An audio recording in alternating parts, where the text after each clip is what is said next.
जय हिंद दोस्तों। ए to be to study की यूट्यूब चैनल पर आप सभी का हार्दिक स्वागत है। दोस्तों फाइनली डी फार्मेसी के बच्चों के राउंड 4 का सीट अलॉटमेंट का रिजल्ट जो है वो जारी कर दिया गया है। यहाँ पर हम joint entrance examination council Uttar Pradesh यानी जेकब की ऑफिशियली वेबसाइट पर हैं।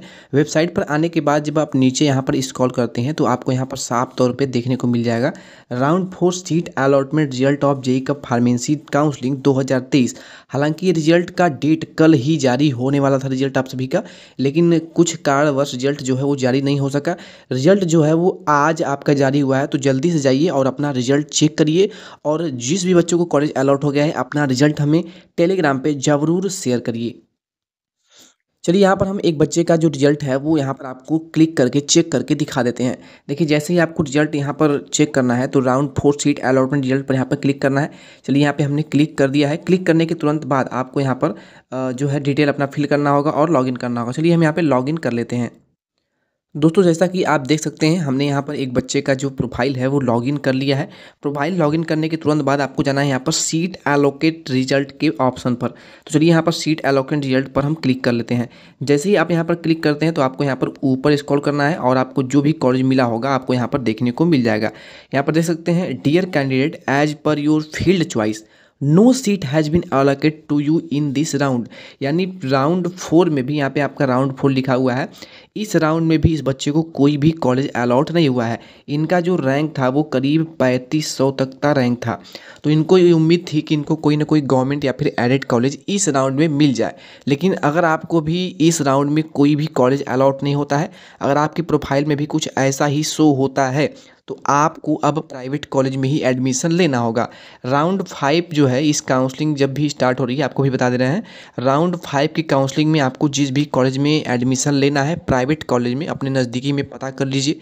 जो भी बेस्ट कॉलेज हो उस कॉलेज की फ़ीस स्ट्रक्चर अच्छे से पता कर लीजिए, कंफर्म कर लीजिए। और उस कॉलेज को केवल और केवल उसी कॉलेज को आप अगर चॉइस फिलिंग में डालते हैं राउंड 5 में तो आपको केवल वही कॉलेज अलॉट हो जाएगा और आप उसमें एडमिशन ले पाएंगे।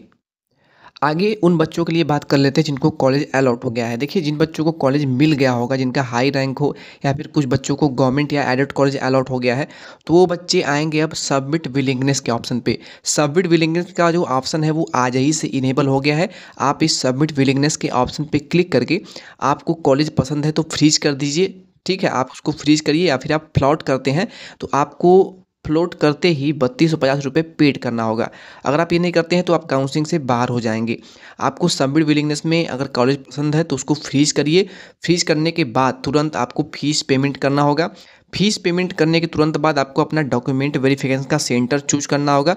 सेंटर चूज करने के बाद आप आज भी जा सकते हैं डीवी के लिए, या फिर आप कल भी जा सकते हैं। चलिए आपको डेट बता देते हैं कि आप कब तक डॉक्यूमेंट वेरिफिकेशन करा पाएंगे। दोस्तों यहाँ पर आप देख सकते हैं आपके राउंड 4 का जो सीट अलॉटमेंट का जो रिजल्ट है वो 21/10/2023 को ही जारी होने वाला था, लेकिन किसी कारणवश ये जारी नहीं हो सका। देखिए आज आपका रिजल्ट जारी हुआ है कब, 22 अक्टूबर को। तो 22 अक्टूबर से लेकर के 24 अक्टूबर यानी 3 दिन, 22, 23 और 24, ये 3 दिन आप अपना कॉलेज को फ्रीज या फिर फ्लॉट कर पाएंगे। यहाँ पे आपको दिख रहा है फ्रीज कर सकते हैं या फिर प्लॉट कर सकते हैं। आप फ्रीज करेंगे या फिर प्लॉट करेंगे, आपको फीस जो है जो कि 30 to 50 रुपीज़ है, 3250 रुपये, ये आपको पेड करना ही करना होगा। अब बात कर लेते हैं जिनको कॉलेज अलॉट हो गया है वो डॉक्यूमेंट वेरिफिकेशन कब तक करा सकते हैं। तो देखिए आज भी आप डॉक्यूमेंट वेरिफिकेशन शाम के 5 बजे तक आपके कॉलेज में हो जाएगा। तो आप अभी अगर बुक करते हैं तो जाकर के करा सकते हैं डीवी। नहीं तो आप 22 अक्टूबर, 23 अक्टूबर और 24 अक्टूबर को शाम के 5 बजे तक कभी भी जाकर के सेंटर चूज कर लीजिएगा। चूज करने के बाद आप डॉक्यूमेंट वेरिफिकेशन करा पाएंगे। डॉक्यूमेंट वेरिफिकेशन उन्हीं बच्चों को कराना है जिन्होंने कॉलेज को फ्रीज किया है, इसका ध्यान रखेंगे। अब इसके बाद बात कर लेते हैं कि आप फीस कब तक पेड करेंगे। जैसे ही आप डॉक्यूमेंट वेरिफिकेशन करा आते हैं तो बैलेंस फी डिपॉजिट थ्रू ऑनलाइन, यानी ऑनलाइन आपको फीस पेमेंट करना है। और वो करना है कब से, आज से लेकर के इस पूरे अक्टूबर तक का समय आपको दिया जा रहा है। यानी 30 अक्टूबर 2023 तक आपको किसी भी हालत में फीस पेमेंट करना ही करना है। नहीं करते हैं तो आप काउंसलिंग की प्रक्रिया से बाहर हो जाएंगे और आप फिर काउंसलिंग करा भी नहीं पाएंगे। अब यहीं पे थोड़ी सी बात कर लेते हैं कि राउंड 4 में जिन बच्चों को अभी तक कॉलेज अलॉट नहीं हुआ है, इस राउंड में अगर आपको कोई कॉलेज नहीं मिला है तो वो बच्चे क्या करें। तो आपको अगर कोई अभी तक कॉलेज नहीं मिला है तो आपके लिए है राउंड 5। इसकी जो चॉइस फिलिंग है वो स्टार्ट हो रही है 25/10/2023 से। 25 अक्टूबर से जो क्वालिफाइड बच्चे होंगे यूपी और अदर स्टेट के, वो सभी इसमें भाग ले पाएंगे। ठीक है, जिनको कि फोर्थ राउंड में कोई कॉलेज नहीं मिला है या फिर अपडेट किए हुए थे, तो उन बच्चों को इस 25 अक्टूबर से वो फिर से चॉइस फिलिंग कर पाएंगे। और मैं यही कहूँगा कि जिन बच्चों को इस फोर्थ राउंड में कोई भी कॉलेज अलॉट नहीं हुआ है, वो लास्ट राउंड की काउंसलिंग में केवल और केवल वही कॉलेज डालें जिनको उनको लेना हो। ठीक है, और गवर्नमेंट की उम्मीद अब छोड़ दीजिए आप सभी। प्राइवेट कॉलेज जो भी आपके नज़दीक में हो उसी को चॉइस फिलिंग में डालिए और आपको 100% वो कॉलेज अलॉट हो जाएगा। आपको 2-3 कॉलेज नहीं डालने हैं, आपको केवल वही डालना है जिसमें आपको एडमिशन लेना है। आपके नज़दीक में जो भी कॉलेज हो या फिर आप जिस भी कॉलेज में एडमिशन लेना चाहते हैं, उस कॉलेज में एक बार विजिट करिए या फिर उसकी वेबसाइट पर विजिट करिए। अच्छे से डिटेल ले लीजिए कॉलेज की, उस पर कॉल करिए, नंबर आपको डिटेल मिल जाएंगे।